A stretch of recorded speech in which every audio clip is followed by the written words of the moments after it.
Bien le bonjour, bienvenue au JT Région de France, au Salon International de l'Agriculture. Vous voyez derrière moi l'effervescence de l'espace de notre région. On va se retrouver tous les jours à 18h30 pour tout savoir sur l'actualité de nos agriculteurs, de nos marins-pêcheurs. Une façon pour nous d'aimer, de soutenir notre agriculture et les professionnels des produits de la mer. Aujourd'hui, il y a un thème bien précis, celui des produits laitiers. Il faut savoir qu'il y a 10% des produits laitiers qui viennent de la région de France, une région qui est ô combien puissante dans ce domaine. Pour vous dire, le fromage préféré des Français, et on le sait depuis aujourd'hui, c'est le maroilles. Le même maroilles qui a été élu champion du monde des fromages en 2024 avec la maison Le Sire. Autant d'atouts qu'on va défendre pendant ces quelques jours du Salon International de l'Agriculture, d'aujourd'hui jusqu'à vendredi, tous les jours à 18h30. Et pour cela, on va retrouver tous les acteurs ici présents avec de belles séquences, les invités du jour, les professionnels qui sont toujours présents pour vous défendre et vous raconter notre agriculture et nos métiers de la pêche. Et puis bien sûr, on va aller dans les coulisses du Salon de l'Agriculture avec un homme qui va nous accompagner pendant tout le salon. Il s'appelle David. David, tu es avec nous? Bonjour David. Bonjour les amis, bonjour Fabien. Aujourd'hui on se retrouve comme chaque jour bien entendu avec ce salon 2024 plein de surprises. Aujourd'hui mon endroit préféré c'est celui-ci. Je suis dans le paddock des Traits du Nord, dans le paddock de Jade de Mormal qui concourt aujourd'hui et cette année sur ce salon. Donc on aura les images bien entendu avec vous, plein de surprises comme d'habitude. J'espère que vous êtes en forme. Nous, les coulisses, les rendez-vous, c'est tout de suite, c'est maintenant et grâce à vous. Merci David. On va ouvrir tout de suite la séquence La région qui gagne. Tous les jours, on va avoir des concours pour défendre nos produits, pour défendre notre agriculture, notre élevage. Aujourd'hui, c'est le concours général agricole sur les champagnes. Et ça tombe bien, puisqu'on a déjà gagné le prix d'excellence 2024 sur l'un de nos champagnes. On vous en parlera dès demain. Et puis, évidemment, le concours sur les chevaux, sur les ovins. Une grande compétition, le trophée national Interrace avec l'épreuve de traction dont on voit déjà quelques images. On va vous en dire plus dès demain. Et puis bien sûr le concours des jeunes bergers. Toutes les régions de France sont sélectionnées pour ce concours. Deux jeunes bergers qui se rencontrent, c'est la finale nationale et ça se passe au Salon International de l'Agriculture, ça s'appelle les Olympiades. Et pour en parler, évidemment, on a envoyé David, notre reporter, c'est la séquence au micro des Hauts-de-France. Alors Fabien, pour le micro des Hauts-de-France, je suis à la 19e Olympiade des jeunes bergers avec Charles. C'est comme ça, c'est la 19e Olympiade. Alors ça sert à quoi? Je suis curieux moi, pourquoi les jeunes bergers, comment ça se passe? C'est un besoin de la filière, ça fait 19 ans qu'on essaie de mettre en avant la filière ovine et depuis 9h30 ce matin jusqu'à 5h30 ce soir, ils passent au fur et à mesure sur les différentes épreuves pratiques, que ce soit de l'état de santé, du choix d'un bélier, du parage, du tri de brebis. Voilà, l'idée c'est de voir un peu toutes les compétences du meilleur futur jeune berger de 2024. Ça c'est une belle nouvelle. Alors on a deux jeunes qui sont en concours, qui représentent la région de France. Tu peux nous les présenter? Alors on a Benoît Toutain qui nous vient de l'Oise et on a Émilie Guichard qui nous vient de l'Aisne. Bien Émilie, viens nous voir, viens nous voir. Alors on a les images, on va en profiter parce que justement le jeune homme est juste derrière nous, il est en train de concourir. Et toi Émilie, ça vient de se passer, là on vient de te voir. Quelle épreuve tu viens de passer là il y a quelques minutes devant nous? Je viens de passer la note d'état corporel de 3 brebis et il faut après prendre une brebis et la faire passer de l'autre côté du parc, l'asseoir sans la lâcher. Sans la lâcher, la faire passer de l'autre côté et l'asseoir pour après au cas où on doit la tondre, c'est ça je suppose? Oui, voilà, ça peut être ça. On aura les résultats aujourd'hui? On aura les résultats ce soir à partir de 18h30. Eh bien écoutez, on vous donne les résultats au plus vite, on compte sur eux, ils représentent notre région et déjà, ça c'est très bien. Oh pardon, excuse-moi. Merci David, excuse-moi, je prends un peu de force. Et surtout, je suis avec Véronique, c'est elle qui m'a préparé la glace, qui est ici avec moi. Véronique, tu viens de quel endroit? Je viens du Plessier-sur-Bulle, entre Beauvais et Clermont, dans l'Oise. Je me régale, mais elle est exceptionnelle cette glace, qu'est-ce qu'elle a de particulier? Elle a beaucoup d'amour et surtout du lait de brebis parce qu'on fait des glaces au lait de brebis et au lait de chèvre. Ouh là là, il faut savoir qu'ici, on est sur l'espace Bienvenue à la ferme. C'est que des producteurs fermiers qui sont avec nous et souvent, c'est des endroits où tu peux acheter directement les produits sur place, déguster, parfois aller faire des activités avec tes enfants. Il y a un super programme, il faut aller voir le réseau Bienvenue à la ferme, ils sont présents pendant toute la semaine du salon de l'agriculture ici. Et franchement, on passe un super moment. Merci, mais attends, j'ai l'impression qu'on fait une jalouse. Ouais, un petit peu, oui. Mais Camille, elle fait de la super bonne glace au lait de maroilles avec du fromage de maroilles. Pardon. Du fromage de maroilles. Tiens, là, je suis désolé. J'adore le lait de brebis, mais Camille, tu fais de la glace. Maroilles. De la glace au maroilles. Oui, avec le lait des vaches. Avec de la glace au maroilles. Avec le lait des vaches, t'es installé à quel endroit? À côté d'Arras, dans le Pas-de-Calais. Le nom de ta ferme, c'est SCEA Dieu des Vignes. SCEA Haut des Vignes. Duo des Vignes. Mesdames et messieurs, pour la première fois de ma vie, je vais manger de la glace au maroilles. Vas-y, tiens-moi le micro,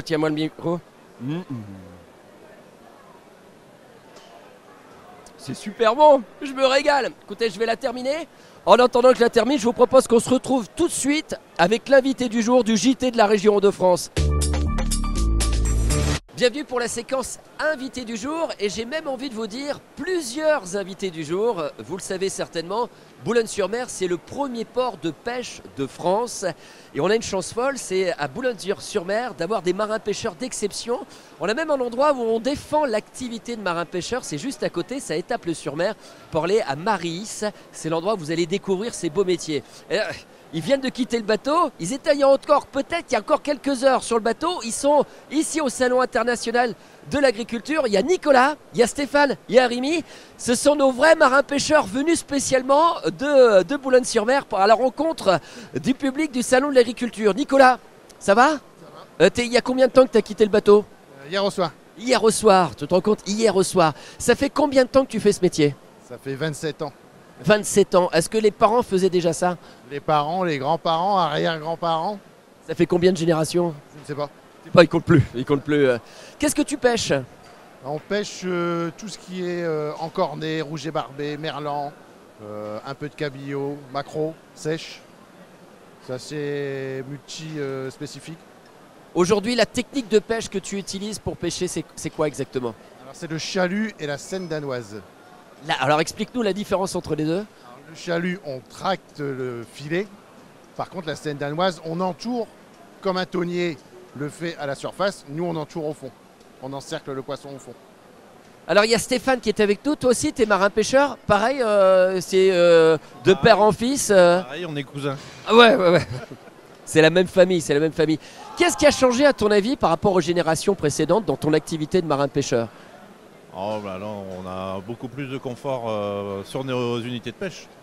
Alors pour celles et ceux qui ne sont jamais rentrés dans un bateau de pêche d'aujourd'hui, c'est carrément des mini-maisons, on peut dire.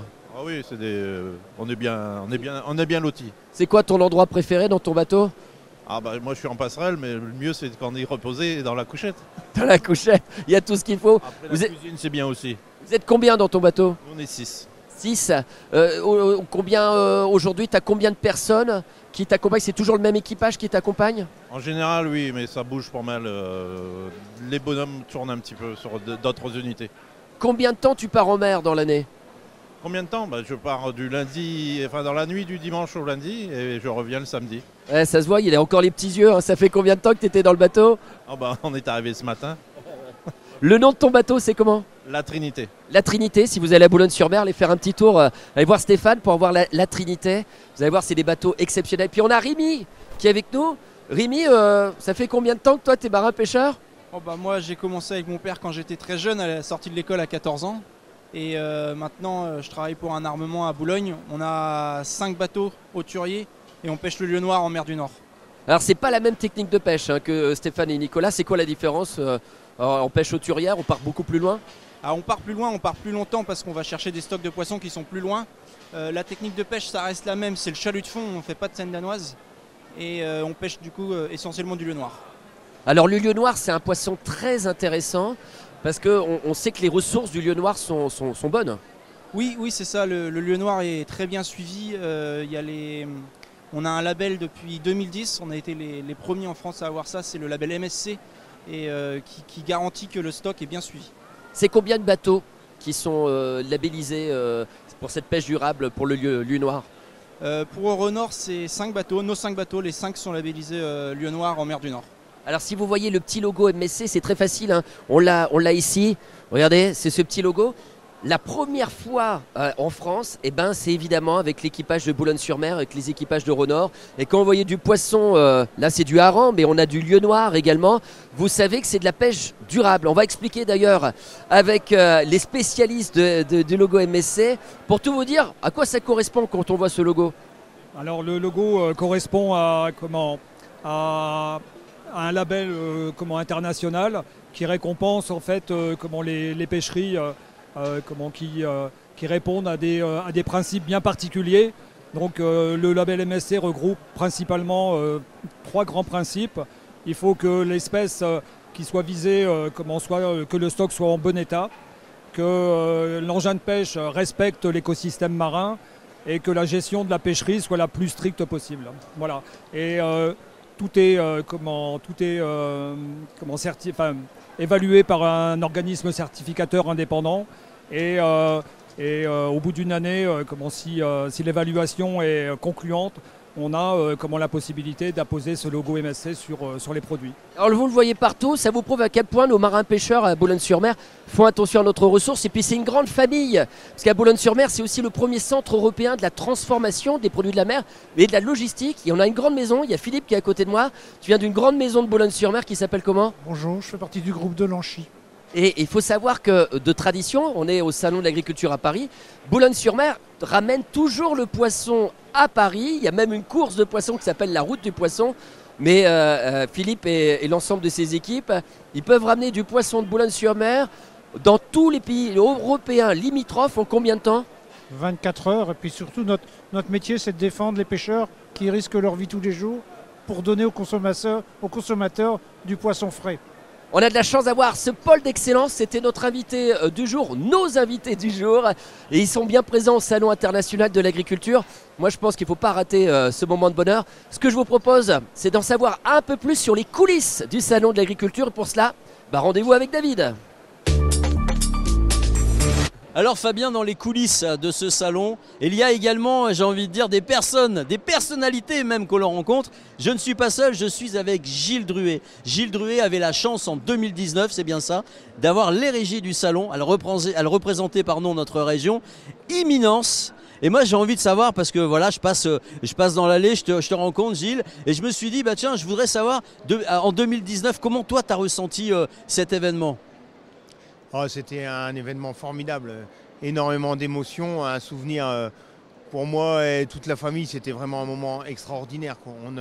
On a découvert les coulisses du salon, mais d'une manière grandiose, on va dire. Alors c'est vrai que ça fait plaisir. Alors après forcément ça s'arrête là donc on est en 2024. En 2019, Imminence est au rendez-vous. Après le salon terminé, elle rentre à la maison et la carrière est terminée, ou il y a encore d'autres concours où elle est invitée bien entendu?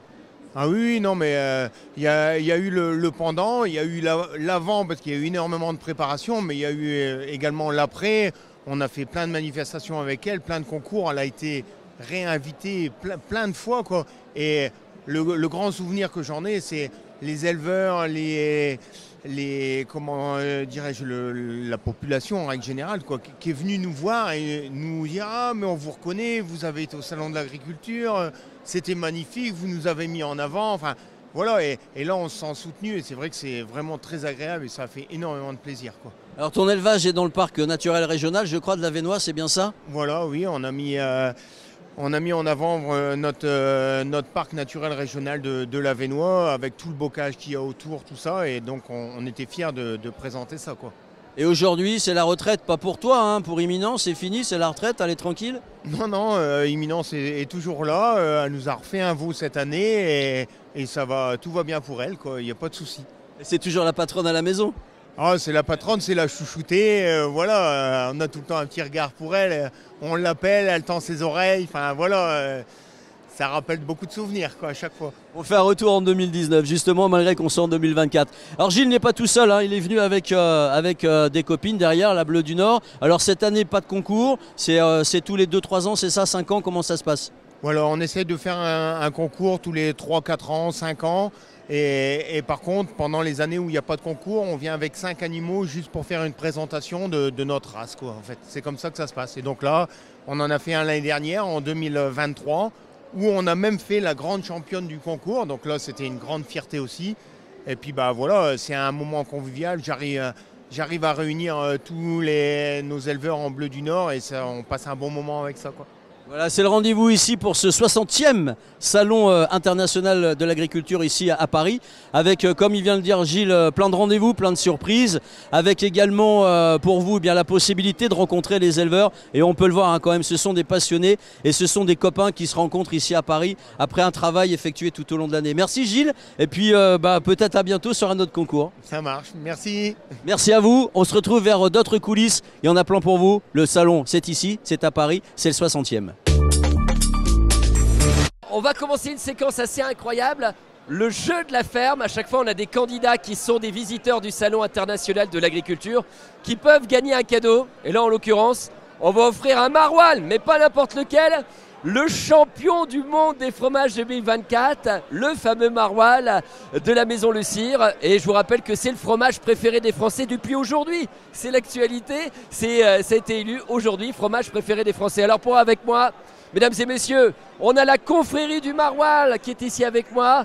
Michel, André, qui sont en pleine forme, bien équipés. Oni qui sont en fromage maroilles. Prétend tenir table loyale. Voilà, ça c'est leur phrase, leur dicton. Et on va essayer de tenir une belle table dans ce salon de l'agriculture incroyable. Et puis à côté de moi, on a Emma. Est-ce qu'il y en a qui supportent Emma avec nous pour le jeu de la ferme?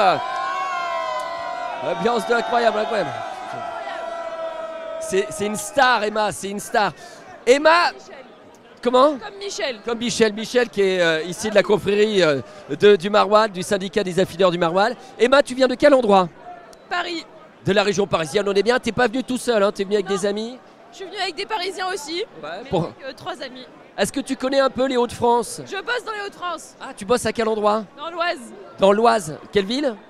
Chambly, pour Saint-Maxence, tout le Ouais, tu voyages quoi, voilà, tu voyages dans l'Oise, c'est plutôt sympa. On va ouvrir la séquence, le jeu de la ferme. Je vais te montrer une question du jeu de la ferme. Il va falloir que tu me répondes à la question qui arrive. Attention, c'est parti. Regarde bien. Voici la question. Quelle ville de la région est réputée pour ses macarons? Tu as 3 choix. Alors Emma, vas-y, c'est ta proposition. Tu dis quelle ville du coup? Moi je dirais Amiens. Ouais, tout ça parce que c'est Michel, évidemment. Michel, évidemment, t'as gagné, Emma! T'as gagné. Alors, écoute, on t'a tout préparé. Tu vas repartir avec un bon maroilles de la région de France. Le seigneur des fromages, comme on dit chez nous. C'est le seul fromage d'appellation d'origine protégée. Merci beaucoup, Emma. On te le remet. Et nous, on se retrouve demain pour l'émission à 18h30. Vas-y, Michel, je te laisse remettre. C'est avec plaisir que je te remets ce beau et bon fromage. Et je te félicite et je te souhaite bon appétit. Voilà, c'est ça, c'est le bonheur, le sourire d'Emma qui est avec nous, avec les visiteurs du Salon international de l'agriculture. On se retrouve demain à 18h30. On aura les médailles du concours général agricole sur les champagnes. Ce qu'on peut annoncer, c'est qu'on a déjà gagné le prix d'excellence 2024 pour l'un de nos champagnes. On le mettra en valeur dès demain. Et puis demain, ce sera le concours général agricole sur la charcuterie et de nouveau le concours des trophées sur les chevaux et également nos élevages qui sont mis en valeur. On vous tient au courant de l'actualité au Salon de l'agriculture ici à Paris avec la région de France. À demain.